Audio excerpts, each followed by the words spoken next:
It's Friday, the 9th of July, 2021. Welcome to the Fear and Greed Business Headlines, the business news you need in just 5 minutes. I'm Sean Aylmer.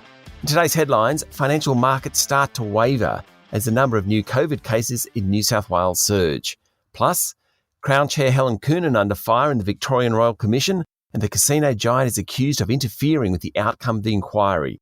A US gaming giant looks to list in Australia, and how golf, yes golf, has made a comeback among millennials.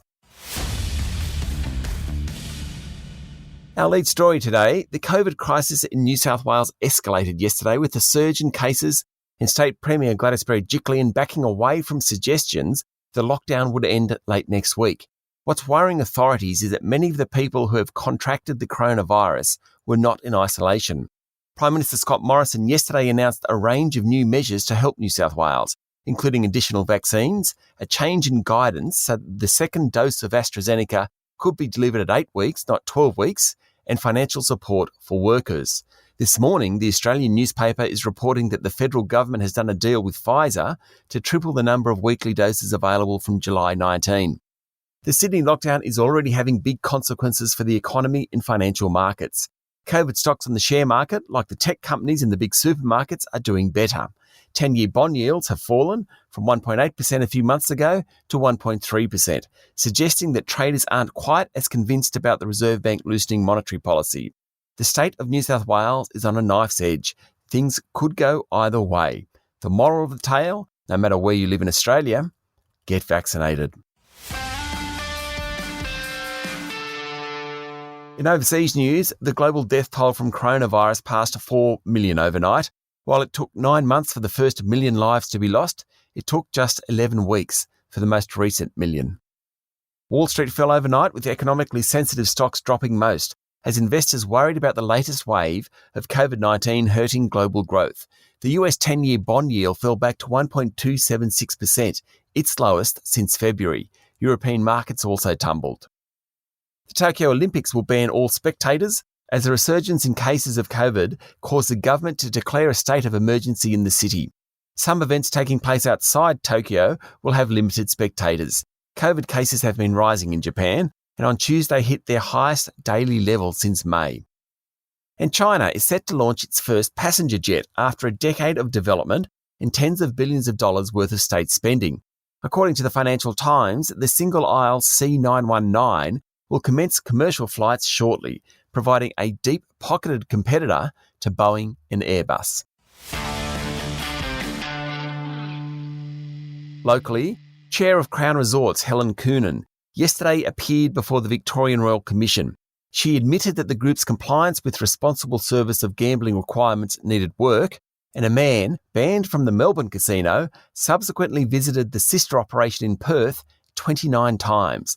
Ms. Coonan knew about alleged underpayment of taxes of up to $270 million as far back as February, but didn't seek much information about it.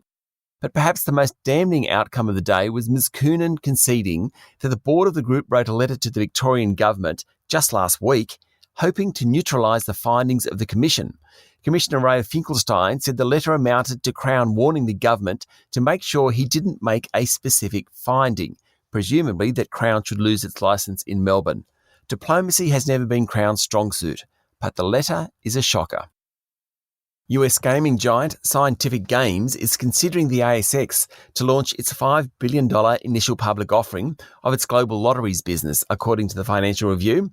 Scientific has been in talks with local investment banks. Why Australia? Because the US market is relatively new to online gaming. Only in the last couple of years have rules changed that allow it in the world's biggest economy. In Australia, it's commonplace. Both PointsBet and Bluebet are listed on the ASX but growing their businesses in the US. So Scientific Games might end up finding a more appreciative investor audience down under. And there's a great story in the New York Times about golf. It's well worth a read and close to my heart because I have several children who, during lockdowns, have discovered the sport. Golf may have one of the richest traditions in sport, but it also has a reputation for being dominated by old white blokes. 1,600 courses in the US closed over the past 10 years, but the last 3 years have seen a turnaround. 6 and 12-hole courses reduced the time taken to play around and the cost, and also the need for land.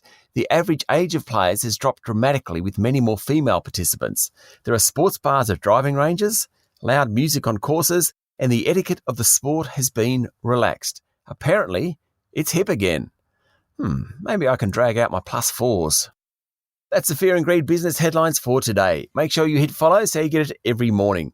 And if you'd like more detail and more stories, search for our longer daily podcast called Fear and Greed. We also release a daily interview. Today we're talking to Michael Sullivan, founder of betting company Bluebet, about listing on the ASX and trying to break into the US. I'll be back later with the afternoon market report. I'm Sean Aylmer. Have a great day.